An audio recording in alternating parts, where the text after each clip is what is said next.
Hi, I'm Laura Mize, pediatric speech-language pathologist, and welcome to Teach Me to Talk, the podcast.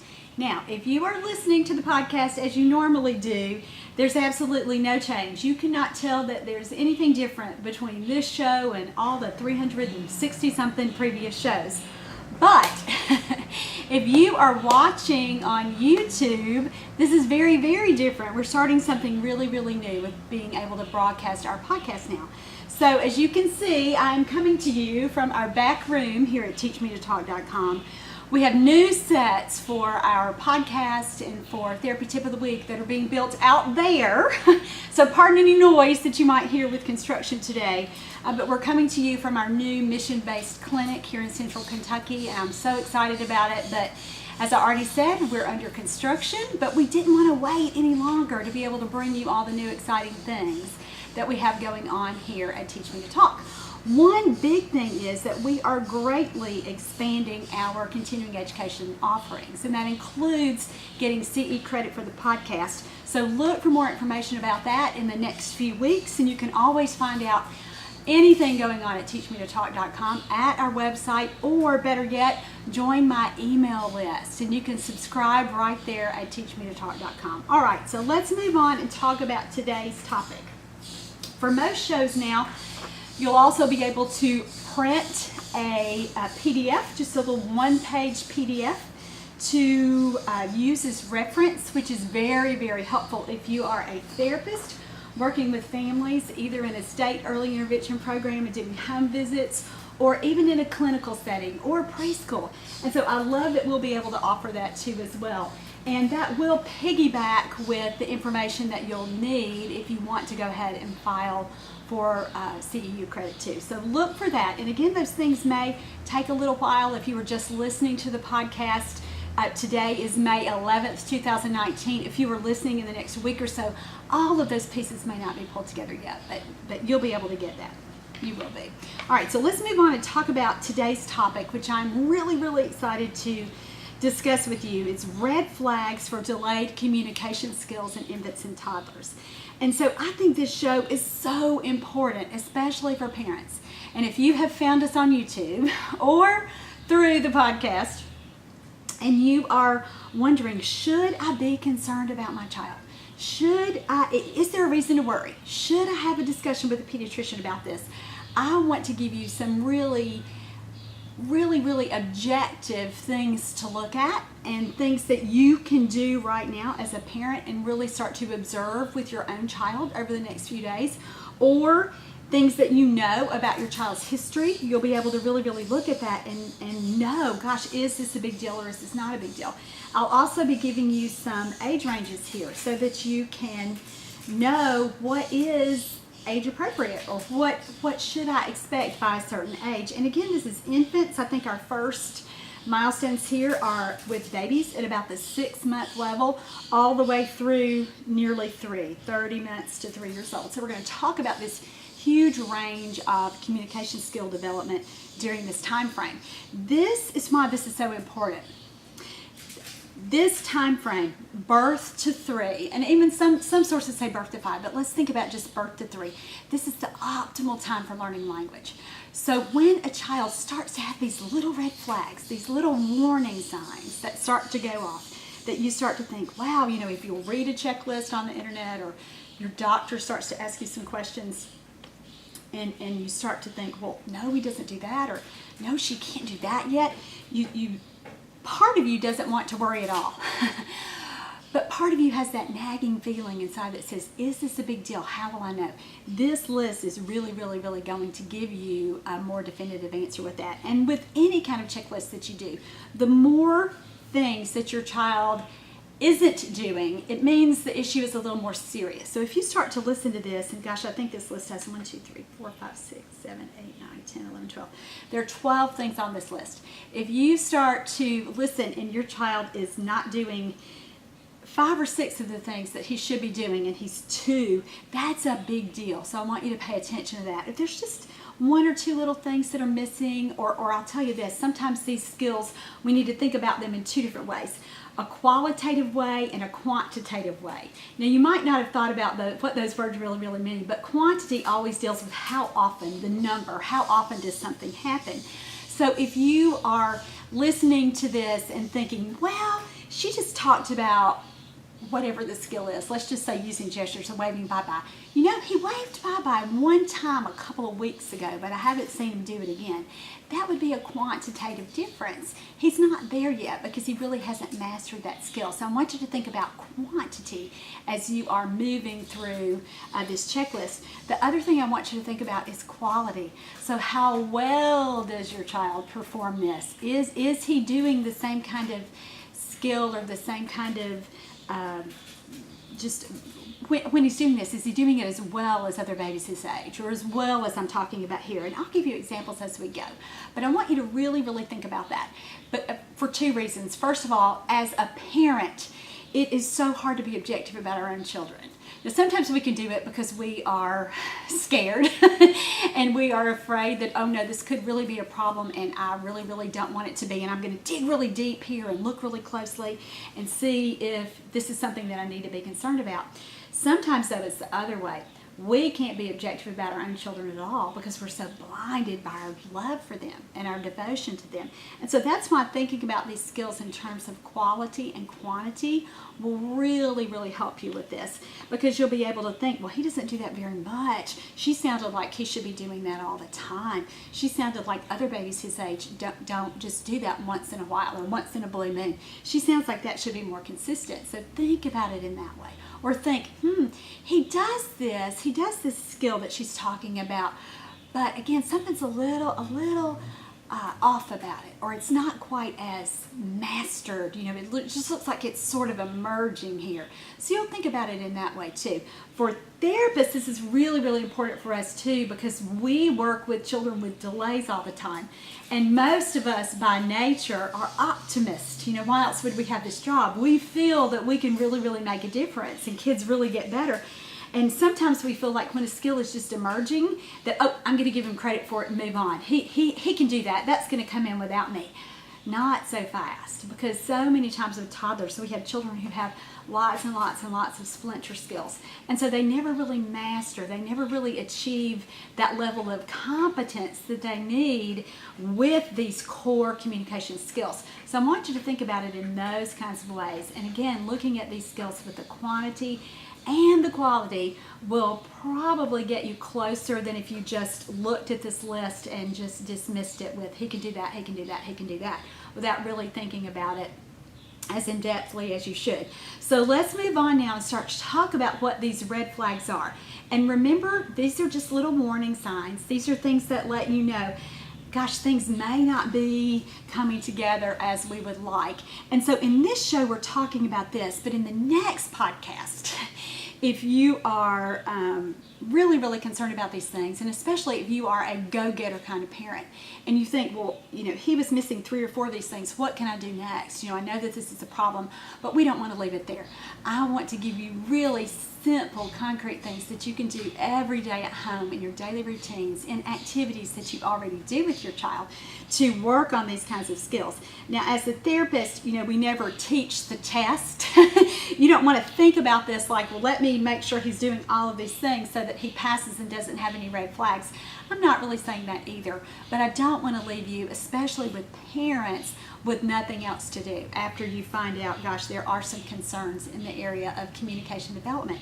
And as therapists, gosh, we are always looking for new ideas to share with parents. So as a therapist, I hope that you'll be able to tune into the next show for intervention strategies that you can use with families on your own caseload. All right, so I've taken a long time to kind of get us started on this list, but I wanted to make sure that we had that introduction so that you could understand what we're doing and really be able to use this information. So the first skill that we want to look for, or the first red flag that we would know, gosh, there's potentially a problem here with how this child is learning to communicate, is difficulty making and maintaining eye contact with an adult by 6 months.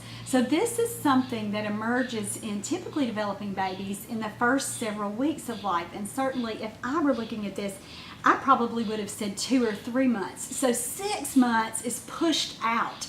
So we know that if a child, a baby, isn't really able to hone in on your face and maintain eye contact, and what is eye contact? It's this. It's being able to look at you and you look at them at the same time and really exchange that eye gaze.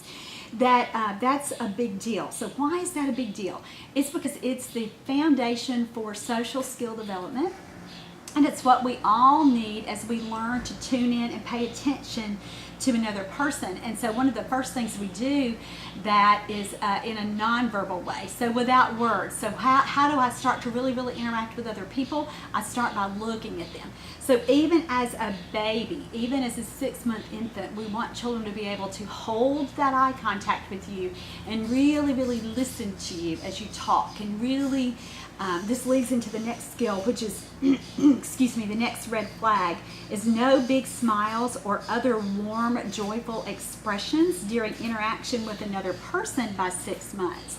So not only do we want them looking at you, we want them trying to respond to you. Now, of course, a 6-month-old is not going to be able to talk or to answer a question, but they should be able to change their facial expressions as they talk with you, and certainly the adjectives that are used here, the descriptors, are warm, joyful expressions. So we want a child purposefully looking at you and purposefully smiling back and returning your affection during that interaction. So that could be as you just talk to them, as you were just saying, hi there, Brittany, how are you? How are you today, sweet baby? As you are purposefully interacting with them and being very intentional about getting their attention, we want them focused back on you. So if a baby isn't doing that by 6 months, we know that there potentially is a big problem with how they are developing their communication skills and their social interaction skills. So let me also say that these skills, and this is important for you as therapists, are pre-linguistic skills. So that means pre means before, and linguistic has to do with language. So these are the things that come in before a child learns how to talk. And so we know that if these really basic core skills aren't developing as we expect, there is the potential for a language delay or a language disorder here. Now, as a therapist, that differentiation between delay and disorder should be second nature to you, and you should be using those terms with parents and really talking about it. And lots of times professionals use the terms delay and disorder interchangeably, but they're not really the same thing. Delay means there's a problem with timing. So a child is learning these things as expected in the correct sequence or the expected order. It's just slow, but it's different than a disorder. Disorder really means atypical development, meaning that things are present that you wouldn't normally expect to see, or things are absent that you would want to see. So that's a really important distinction too. And so let's say with these two first indicators here, difficulty making and maintaining eye contact, and then no big smiles or other warm, joyful expressions. And here our age ranges that we're using with this, or the top age range, is by 6 months. So what would happen if a child ends up doing this, but he didn't really start to consistently do it until he's 9 months or 10 months, as we would see with a child with a significant neurological difference, so a medical diagnosis. So if a child had that, but he didn't start to do these things until he's 9 or 10 months, that would be a delay because it's coming in, but again, because of that medical diagnosis. And that may not be the very best example, but it's a good way to kind of think about it and help a parent really understand this delay piece versus disorder, meaning that a child may make fleeting eye contact with you. He's 2, he's 3, if he were here, he would just be all over the room, and occasionally he might look at me as he's running past me, but he's not really locking in with me. He's not really engaging. He's not really interacting like we would expect, and that would be more of a disorder. So I hope that you can take those two terms and kind of think about that too. And again, as a therapist, you should really be explaining those differences to parents. And sometimes even pediatricians will lapse into a habit of using the term delay without really expressing how severe it is or what a big, potentially disruptive issue this could be with a child's development. And so disorders, that would be a disorder. So think about that too as a therapist, how you want to work out using that with parents and really work those different terms and differentiating those terms into conversations with your parents so they understand it, especially when you do know that there is a disorder there, especially when you do know that this language issue isn't just a little delay that's pretty mild that will just resolve in a couple of weeks. You know, when you're looking at something that's more long-term, like autism or the potential for autism or the potential for a significant language delay, you need to start thinking about that and helping prepare parents psychologically and emotionally. And one of the ways that we can do that is by using correct terminology when we explain these things to parents. All right, so we've gotten the first two red flags, which really were in that earlier infancy period: difficulty making and maintaining eye contact, and then no big smiles or other warm, joyful expressions during interaction with another person. And those were both by 6 months. So let's bump this up a little bit. The next one is no back and forth sharing of sounds, smiles, or other facial expressions by 9 months. So not only does a child make eye contact and then start to smile back at you and respond, he also doesn't have that reciprocity developing or that back and forth turn taking.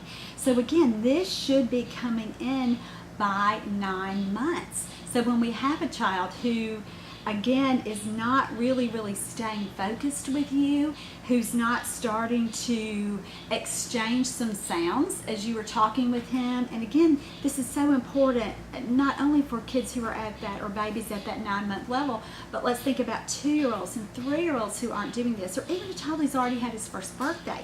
If you're not hearing and seeing any of this back and forth, and again, it might just be some little sound effect things, the little games that we play with babies. Let's say you fake cough. That's one of the first little back and forth games that we often see with infants. So a little lots of most babies, nearly all babies who are typically developing love that. They love to engage in that little game, and they think that is hysterical. When you do a little cough and they do a little cough, and you do a little cough and they do a little cough, and they should be able to go back and forth several times with you. So let's talk about this. Why is that kind of thing important? Because it forms the foundation for communicating or for talking. And think about how we have conversations with people. It's not just someone does a big speech and then moves on. That's a monologue. That's a dialogue. If you think about it in terms of like a play, that's a speech. Conversation isn't like that. It's very interactive. It's very much based on I talk and you listen, and then you talk and I listen. And we start that even in infancy with beginning with sounds and smiles and other little things, like a fake cough, like a little raspberry, a little... That's what would happen. You would do it, the baby would do it. You would do it, the baby would do it. And again, we want that coming in by 9 months. Now, I started talking about pre-linguistic skills, but got off. I think I do that anyway, but the camera might be throwing me a little bit today. But these kinds of things, these skills are all super important pre-linguistic skills, meaning that they form the foundation to help a child learn how to communicate, learn how to talk. And we'll talk more about communication and the different facets of that as we walk through this list, but certainly pre-linguistic skills are really important, and they actually predict, if you want to think about it in these terms, when first words will emerge and when a child will really begin to participate in what we consider to be a communicative interaction. And I have a great list for that too. This list that we're using today, again, really the red flags. And I don't know if I mentioned that you can get that at teachmetotalk.com at my website, or if you're watching on YouTube, you can get that by looking at for the link in the post below. But I also have some other information that's from a therapy manual that I wrote in 2017. Called Let's Talk About Talking, and it is, as you can see, it's a whopper of a book. And actually it lists all 11 pre-linguistic skills that toddlers master before words emerge. And so that book, these things, these red flags that we're talking about are certainly represented within that list of 11 skills that toddlers master. And I wanted to mention that book because if you're a therapist, that's how we should be talking to parents about it. We're not going to worry about hearing words yet because your child is missing all of the pre-linguistic or the foundational skills that would come first. And so that's a super, super resource. And let me just say, with Let's Talk About Talking, it's not always available. So, but because it's so big and just because of the issues that we have with production with that, but you could always look at Teach Me to Talk, and when it's available, you need to get it because it really will tell you and teach you ways that we can work on these things. And we're going to talk about some of those, like I said, in next week's show. But just for right now, I wanted to point that out to you and talk about that these red flags really are tied into what children are learning, again, before they begin to communicate. And as a therapist, you do need to think about that. This is all under the umbrella, or these first few anyway, of pre-linguistic skills. All right, so we have the first 3 red flags there. Difficulty making and maintaining eye contact, no big smiles or other warm, joyful expressions. The third one, no back and forth sharing of sounds, smiles, or facial expressions. So let's look at our 4th skill here that we're looking for. Our 4th red flag would be no babbling by 12 months. So what is babbling? That's just the jargon or the baby talk or just the making sounds. When it's not really words yet, but a child is really, really trying to talk. Now that's an expressive language skill, and that makes sense to you. Expressive, what a child can communicate to you, what he expresses, and that can either be verbally or non-verbally. We've been talking about a lot of non-verbal things to this point, but now we're really ready to talk about more verbal things. So this is when he's vocalizing with intent, and this is what I started to do a minute ago, but I didn't really get there. These 11 skills that are listed that we're linking with the red flags, we'll do that more in next show, but this skill is actually number 8, vocalizes or makes sounds purposefully. So when we have a child who isn't babbling by 12 months or by that first birthday, we know that that's a red flag. Why? Because that's usually the age when children start to use words purposefully. We start to hear their first words. They're saying things like mama and dada and bye-bye and no. And so if we aren't hearing those words yet, what would be that next little skill under that? It would be babbling or making noise with intention or with a lot of purpose. So that's why this is really, really listed as a red flag. So if we don't even have, a child isn't jabbering by 12 months, we know that that's a problem. So again, if you are a parent watching this and you have a 2-year-old who's not very vocal, you know that that's an issue. We need to hear that babbling there. Let's go back for a second and talk about the previous 3 skills that we were talking about before. And again, I'm being pretty repetitive with this because I do want you to hear me talk about what each of these things are, not only so that you have a good idea of what you're looking for skill-wise, so that you're not just real dismissive of it when a child really isn't mastering the things that these skills or the foundational pieces here, but I also want you to really I'm being repetitive so that you can really, really think about it and so that you can have a good idea, again, without being dismissive, again, without giving your child credit where he doesn't really need credit yet, where these things aren't really mastered, where those skills aren't real strong yet. But also, for some parents, you might need the reassurance of just hearing me say, back and forth sharing of sounds, smiles, and other facial expressions where you really think, well, now he really does do that. I'm not giving him enough credit here. So there's kind of purpose in this repetition too, and this is how adults learn. And so especially if you're a therapist, I want you to keep that in mind too. You can't just say these things to a parent one time and expect them to really, really assimilate all of that information and even process all of that information. So if you repeat things several times, the research tells us that adults have to hear things at least 7 times before we commit that to memory. Now, I don't want to be quite that repetitive today, but I do want you to hear these things so that you can understand just how important they are. So if we were looking back at the no back and forth sharing of sounds, smiles, or other facial expressions, and if we're thinking about what does that relate to pre-linguistically, that's turn taking and that's imitating, and that's how babies do learn how to imitate.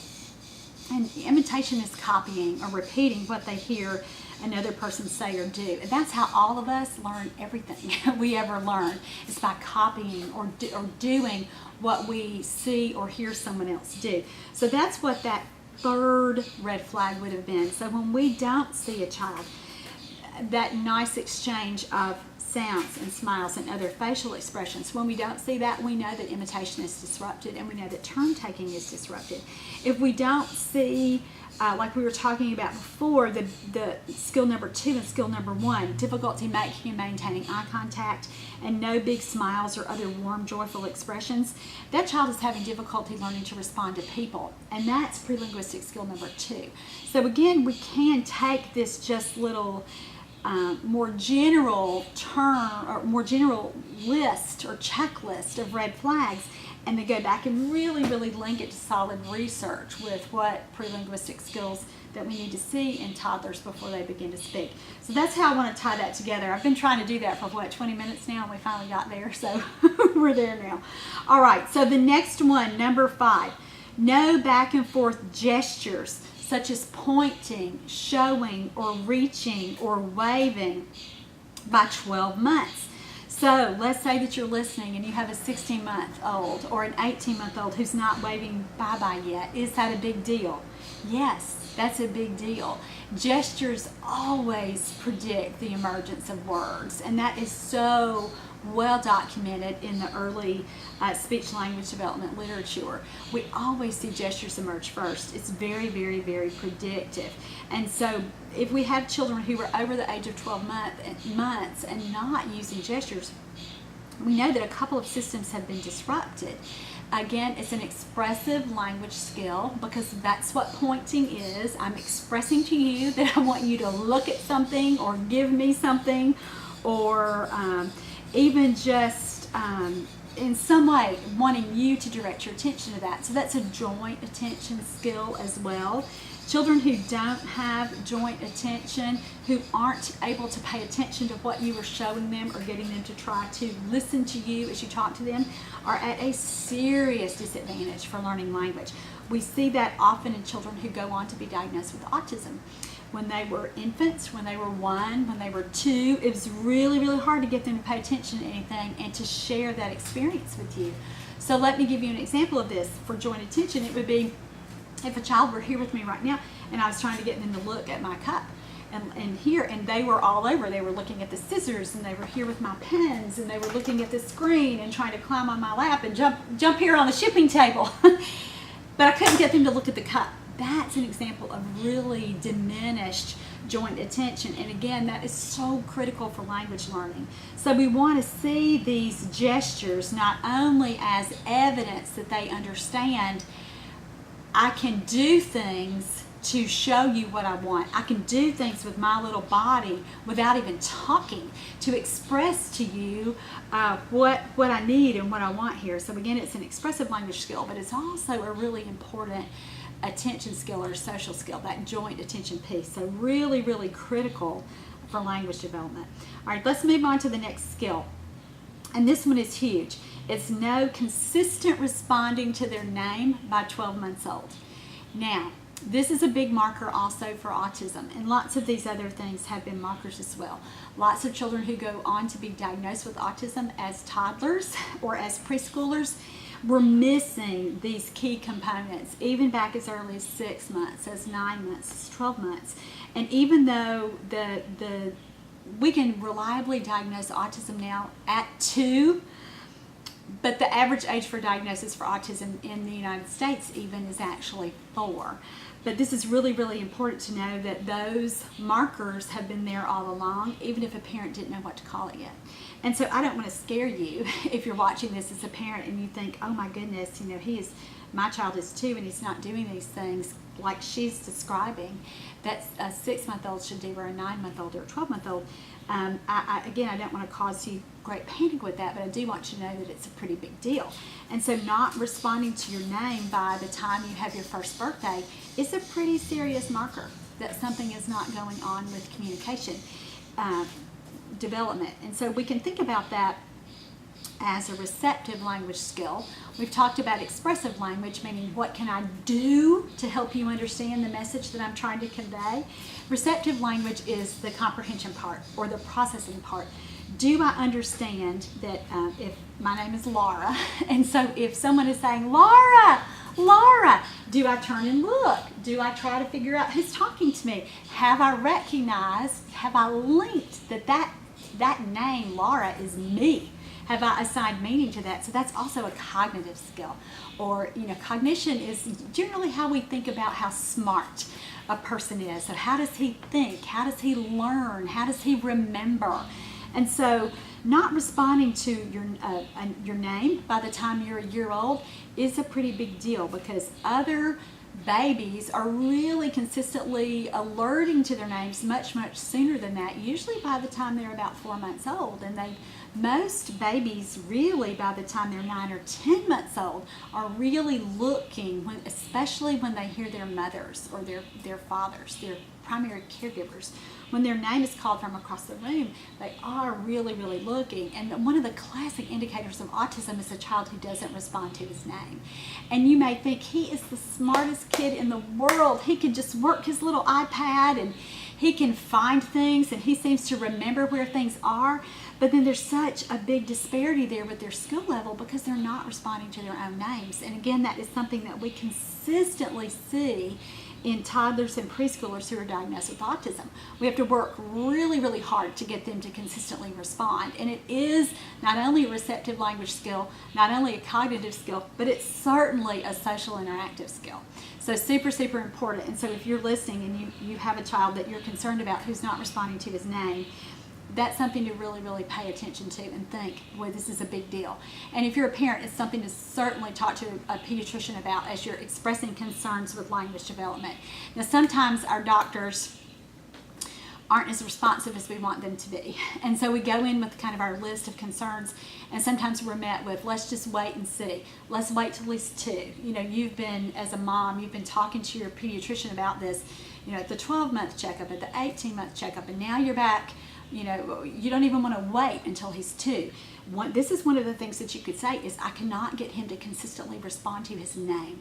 Doctors will normally perk up when you're saying that. Now, sometimes they're going to think, well, he's just busy.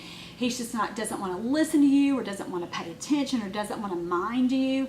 But you have to really convince a doctor, that's not it. There is something else going on, and I need someone else to help me with this. I need an evaluation with a speech language pathologist or with an early intervention program so that I can figure this out. And again, that the indicator of responding to their name is a really, really important one. And so if you can't get your doctor to really pay attention to your concerns that you are noting with your child's language development, that's certainly one of the things that you can talk about, because it is such a well-known marker, even that separates children with just language delay. So children that just might be behind in how they're learning to talk, or they may have some receptive language gaps, meaning they're not linking meanings with words, their comprehension is delayed, and so they're not following directions as well as you would like for them to.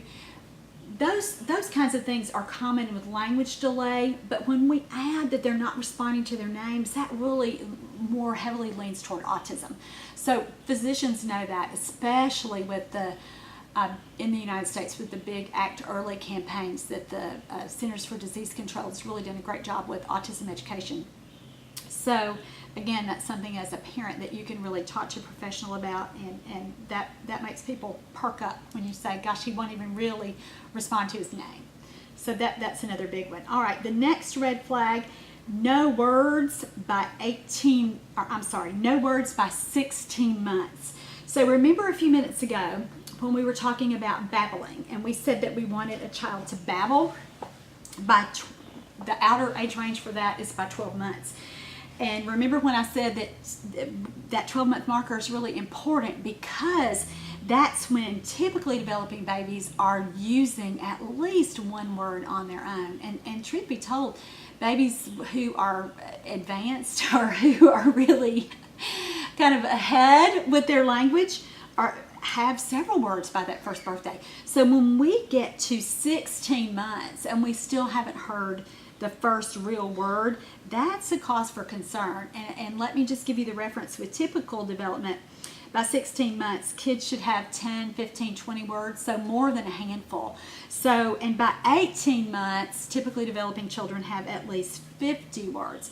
And so when we are saying no words by 16 months, that's when you really want to pay attention to that. So again, if you're a parent with a 22-month-old or a 24-month-old or a 30-month-old who's not using any words yet, please don't dismiss that. This is a really big red flag for delayed expressive language. And so you want to pay attention to that. And that's something that as a therapist you can share too. And we always kind of joke about this as speech language pathologist and occupational therapist or early intervention specialist, whatever your field may be. We'll say that people kind of know that that's what we do, and they track us down in the grocery store or at church or wherever we are and say, you know, my child isn't talking yet. And we usually will say, or my child is slower learning words, and we'll say, how many words does he have? Or how, we really need to start with how old is he? And one of the things that we really need to really talk to parents about is if we hear that a child has no words by 16 months, as a therapist, that should really send off alarm bells in your head. And this is something that we should really be committing to memory. If we are not hearing any words by 16 months, we don't need to think about that. I mean, it really might be a language delay, and that's all it is. It's an expressive language delay. But and so, you know, sometimes it really is, but it's a big marker. My point here is that it's a big marker that we should be using for that no words by 16 months. So that's certainly something you should be thinking about as a therapist. All right, the next red flag here for delayed communication skills in infants and toddlers is no following simple and familiar directions by 18 months. So this is receptive language. So we talked about this a little bit a minute ago when we were talking about children not responding to their names by 12 months. And so by 18 months, we want kids following those routine directions that they hear every day. Give me your cup. Where are your shoes? Go find your ball. You know, put this in your room. Give me your, you know, we're going to put your socks on. Hold up your foot. Help mama. Those kinds of things children should really be doing by 18 months and really consistently. And again, if a child is typically developing, he's doing lots of different things by 18 months with following directions. You can say to him things like, you know, go find Goodnight Moon, your Goodnight Moon book. Go get that. That's a book that's really familiar to him. Or if he really likes his trains, you can say, you left your trains by the bathtub, remember? Go get your trains. They're in the bathroom. And they can do that. They can go follow that kind of direction. So when we see children who aren't doing that by 18 months, we know that there's a problem with understanding language. And what's the big deal about not understanding language? It's a very big deal because kids cannot say words or use words to communicate until they understand what words mean. And don't let anybody talk you out of that.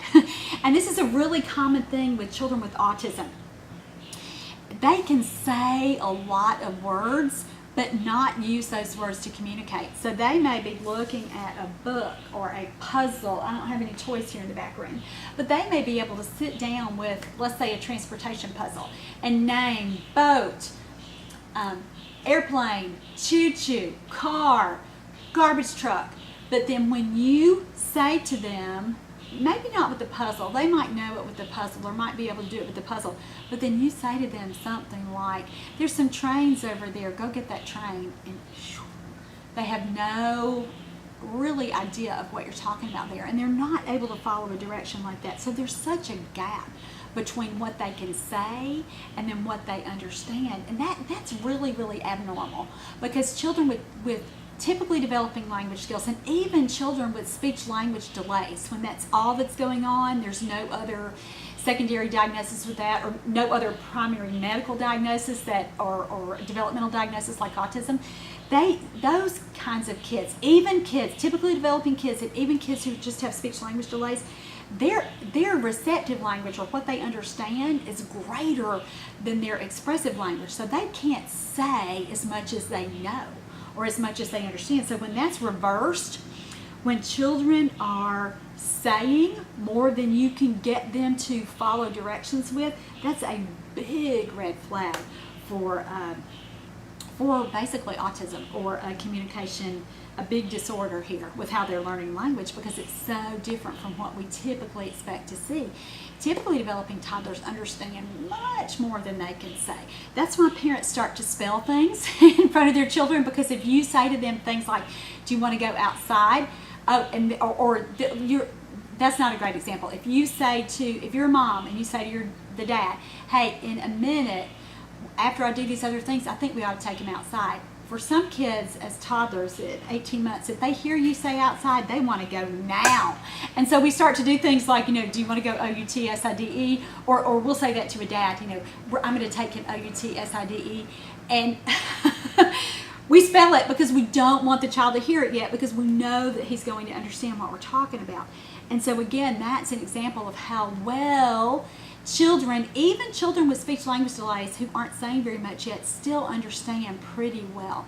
So we always want to pay attention to that receptive language piece, or that language processing or language comprehension. All right, the next red flag, we're bumping up. Remember, we started at 6 months, then 9 months, then 12 months. We talked about some 18-month skills. 24 months, so by the time they're 2, if a child is not using 2-word phrases without imitating or repeating, and he doesn't say at least 50 words on his own, that's a problem. So by that 2nd birthday. So here's what lots of parents tell me have happened to them. They've talked to the pediatrician like we said before, the 1-year visit, and then an 18-month visit, and they might have had a couple of illness-related visits in there, and the doctor's saying, how's he talking? And your mom says, he's still not hearing very many words. I'm getting pretty concerned here. I think you should be talking more. And the doctor's just been saying, wait. And then you go in for that 2-year checkup, and the doctor says, does he have 2-word meaningful phrases? Is he using phrases? And does he have at least 50 words? And you say no. And then the doctor acts shocked and starts to almost act a little bit alarmist. And you think, I have been trying to talk to you about this for months now. And this is a big deal, though, because usually by 2, that's the cutoff that a lot of pediatricians, or those of us who are not in early intervention, really use. Not only do we want a kid talking by 2, we want him using words, or using phrases, and having at least 50 words. And so for some parents, they've gotten really disenchanted with their healthcare folks, because they've been saying all along, he's not saying very many words, and all of a sudden there's this big bump up. And that happens too. I mean, that's based on development. Children's language explosions typically happen there between that 18-month and 24-month period. And so they do just start to learn new words at a very rapid pace. I mean, they can learn several new words in a day. And the reason that the 50-word milestone is so important is because that's when children begin to combine words to make phrases. So that's why these 2 skills are linked.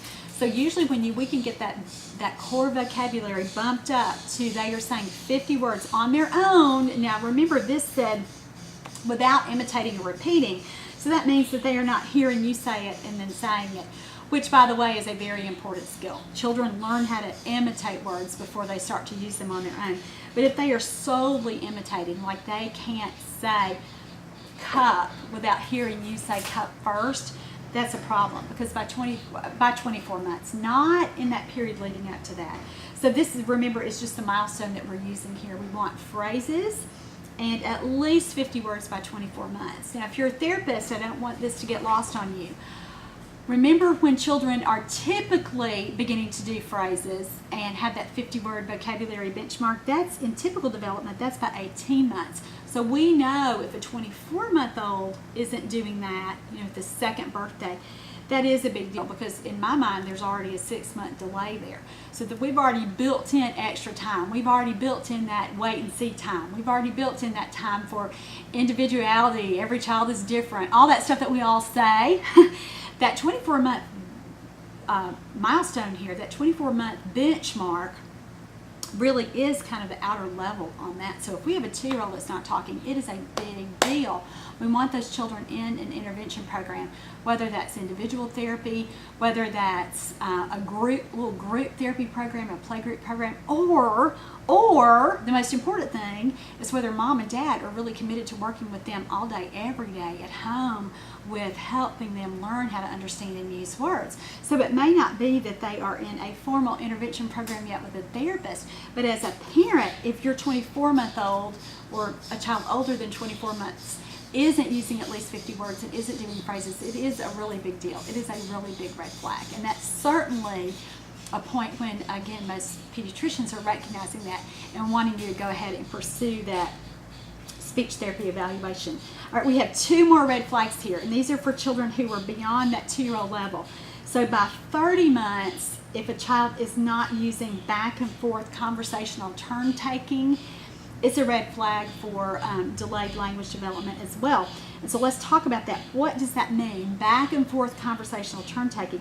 That means that they answer questions so that you can say to them, what do you want for dinner now? Do you want chicken or hot dog? A child should be able to answer that without just echoing chicken, hot dog, or without again having to hear you say that, or without having to hear you, well, not say that, but having you show them what you mean. They need to be pretty well versed in conversation by that point, where they are answering questions. Now, sometimes kids are going to at this point, they're not really able to tell you things like, what did you do at preschool today? They're not able to sit down and do that kind of thing, because that also involves memory and sentence formulation and those kinds of things. But just as you are sitting and playing with them and talking with them about whatever they're doing, let's say that you are playing with a truck together, and you're asking things like, what's that? And they tell you truck, and they're rolling their truck, or let's say that they banged their truck into your truck. You should say something like, or they should be able to answer something like, what'd your truck do? And they should be able to say go, or crash, or some other little response. So even if it's a single word response, some other explanation or indication that they heard what you said, they understood it, they processed it, and then they were able to generate that answer to your question, or say something back that was related enough, even if it's just to making a comment. If you're asking them something like, what are you doing? They should be able, and they're trying to get dressed, they should be able to say something like, my shoe, if they're having difficulty putting their shoe on. Or you say something to them, they're sitting crying and something's obviously happened with, and again, obvious, so that you're looking at them, they're holding a toy that's broken, and you're saying, what happened? What's wrong? Why are you crying? They should be able to come up with some, even if they're just holding up their, let's say that there's a book that they ripped the page, or the page ripped off, or they're upset about it. They should be able to say book, or broken, or let's say that their brother has hit them and they're crying, and you come into the room and you say, what is going on here? Even to your 30-month-old, so to your 2.5-year-old, they should be able to let you know with some response there, to say their brother's name if their brother hit them or whatever, some kind of basic response, or boo-boo, or my arm, or whatever happened there. They should be able to respond well enough to let you know. And that's, again, that we talked about that back and forth conversational turn taking. And remember what we said about that earlier, is that we wanted children by 9 months to really start to do that intentional turn taking with you, where they're smiling back at you, or whether they're using sounds, or even little sound effect things like we talked about, blowing raspberries or fake coughing. Remember, all that started way back even before they turned 1. And so now we're up to the point where we want them really exchanging words with you, so up at 2.5. So can you see that a 2.5-year-old, if he wasn't great with doing that initial kind of turn taking with you back before he turned 1, how all this entire process has gotten pushed back, and how all of that has become delayed. So that's a big deal. So when we have a 2.5-year-old who's not really able to do that back and forth with you, there are several things that could be going on. First of all, if he's not talking, he's not going to be able to answer questions. So that certainly is an expressive language delay. But more often than not, it's usually there's a component of a receptive language delay too. So he's not really processing or understanding what you're saying there. It could be a pragmatic problem. Now, pragmatics for therapists, you know what that means. That means language use. For parents, you think about that in terms of how well does he, again, use the words that he says. We talked about that in a minute ago when I used the example of the puzzle. And I said a child, or a book, a child may be able to really label things, but when you ask them to follow directions with those words that they seemingly know, they can't do it. Well, it's the same kind of issue with a pragmatic problem. They may understand a word and they may be able to say the word, but they may not be able to use the word. And that's what this red flag indicator really refers to, is that being able to use their words to really communicate. And that's why lots of kids can talk but not communicate. And we've talked a lot about autism here, and I don't really want this to be solely for autism, but these are certainly things that children who have who will go on to be diagnosed with ASD have difficulty with this, and certainly our kids just with receptive and expressive language delays will have trouble with this too. They may have components of language that have come together. They understand the word, but they can't really say it yet. And then beyond that, if they can say it, they can't really use it. So we have to always kind of look at what an absent skill, what does it really mean? What's the core problem here? Is it that they don't understand? Is it that there's a speech delay where they're trying to tell you the word, but they don't combine their sounds together intelligibly, so that you understand that it could be, even an articulation problem. He's trying to answer a question. He's trying to respond to you with his words, but you have no idea of what he's saying yet because his speech intelligibility is so poor.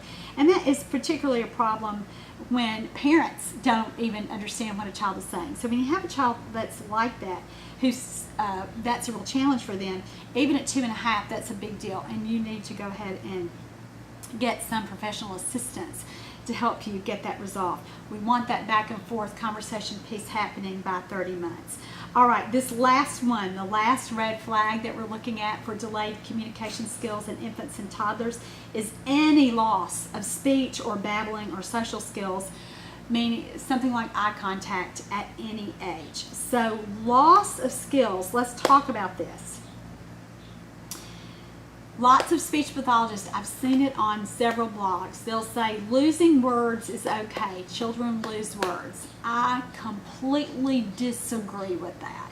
Now sometimes a child may acquire a word as a toddler and then the context be removed, and so he doesn't say the word again until the context that he's there, and so he needs the word again. So let's take something like sand. Let's say a child has been at the beach on vacation and he's 22 months old and he's learned the word sand, and he was at the beach with the ocean and with the sun, and so he said sand a lot, and then you go back home and you're looking at a book or a magazine and there's sand there, but there's no water, there's no ocean, the context has been removed, the environment's changed. So it looks like he doesn't know sand, but you take him back to the beach and you say sand one time, it's back, he's got it. That's not what I'm talking about. That's not losing a word. And so I hate it when professionals misintentionally mislead parents like that, saying, oh, kids lose words all the time. No, they don't. And so this is why this is a really important indicator here, not only for autism. And autism, kids with autism or who go on to be diagnosed with autism often have regression, meaning they used to say mama and then they stopped. You don't hear them say a word like mama ever again.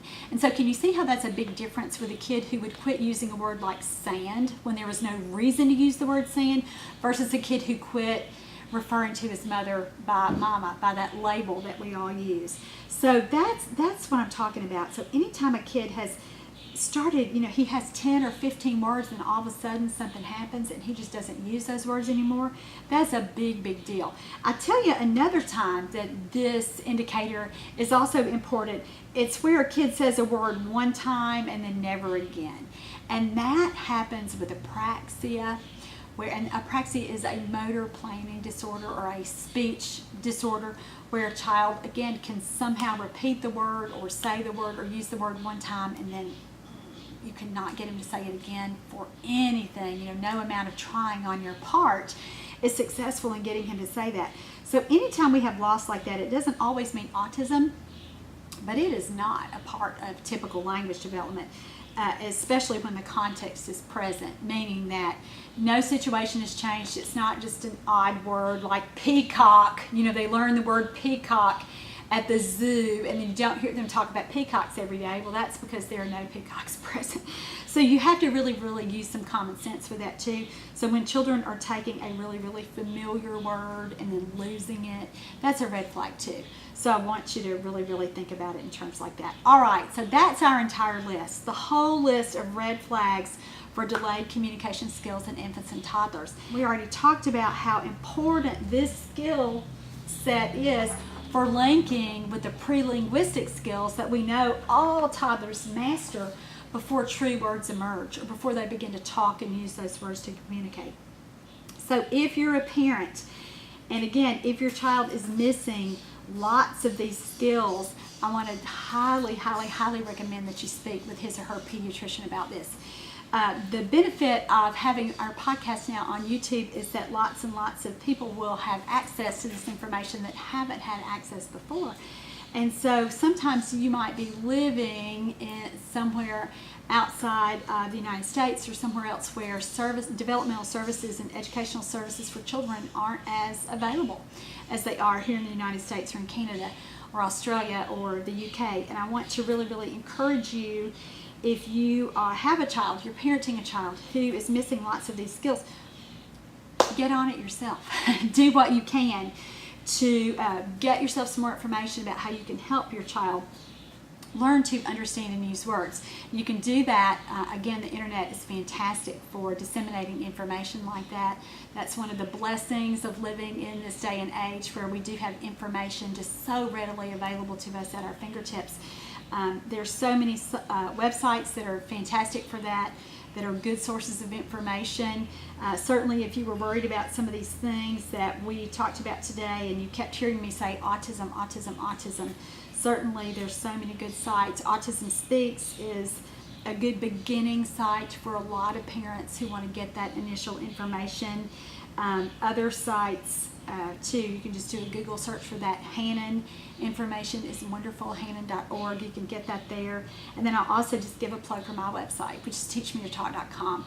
You can get just a wealth of free information there for you as a parent when you are beginning this journey, when you need ideas, when you need strategies, when you need to know what to do.